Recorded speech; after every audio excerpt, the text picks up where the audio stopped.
দেওবাৰে দিনৰ 11 বজাত শোণিতপুৰ জিলাৰ অন্তৰ্গত ঠেলামৰা ৰাজচক্ৰ এলেকাৰ ৰোহিণীবিল গাঁৱত বানপানীত ক্ষতিগ্ৰস্ত লোকসকলে তীব্ৰ প্ৰতিবাদ সাব্যস্ত কৰে।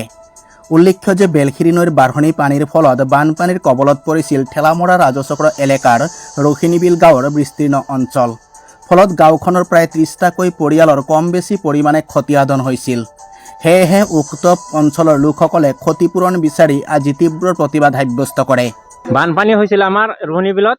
বানপানীৰ পিছত হোৱাৰ পিছত আমাৰ 30-40টা ঘৰত হৈছে পানী।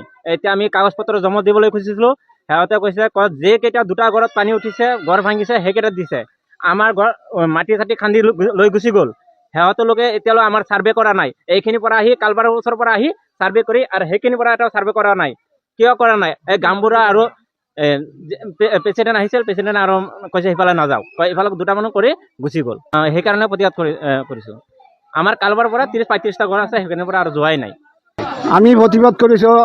আমাৰ ৰাইজে আমাৰ এই ৰোহিণীবিল ৰাইজে ক্ষতিপূৰণ পোৱা নাই আৰু কিছুমান পাইছে। আমাৰ ঘৰত পানী উঠিছে, আকৌ ৰন্ধা ঘৰত পানী, আমি ভাত বনাই খাব নোৱাৰিলোঁ। আমাক ক্ষতিপূৰণ কিয় দিয়া নাই আৰু কিছুমান পাইছে, এইটো আমাৰ চৰকাৰে অলপ চাব লাগে। আমাক চাই দিয়ক, আমাক ক্ষতিপূরণ কি লাগে দি দিও। আমি সহায়তা পাচ্ছি না, আমার ঘর ভাঙ্গে পানি হয়ে গেছে, আমি কিছু সহায়তা পাচ্ছি না। আমার ঘরে আল্লাহ হুসে মাটি পড়ে গেছে, আমি রান্না খাইতে পারি না। আমার কিছু সহায়তা না, গাম বড় গেছে, আমার বাদ যাইব গেছে না, আমার যার বাদ দিব তারা দিছে না, আমার দিছে না কিছু। আমার ঘর থাকবা সুবিধা না, দুন আমার ঘরটা কিরম হয়েছে, আল্লাহ পড়ে গেছে। আমি গরিব মানুষ, আমি প্রতিবাদ আমার জামা হয়েছে বেমারি মানুষ, কিছু আমি সহায়তা পয়সা লাগে চিকিৎসা করতে পারি না। আর ঘর নাই, দন নাই, ভাঙ্গে পড়ে আছে ঘর, চিকিৎসা লাগে। আমি প্রতিবাদ করছি, আমার ঘর ভাঙ্গে হয়ে গেছে।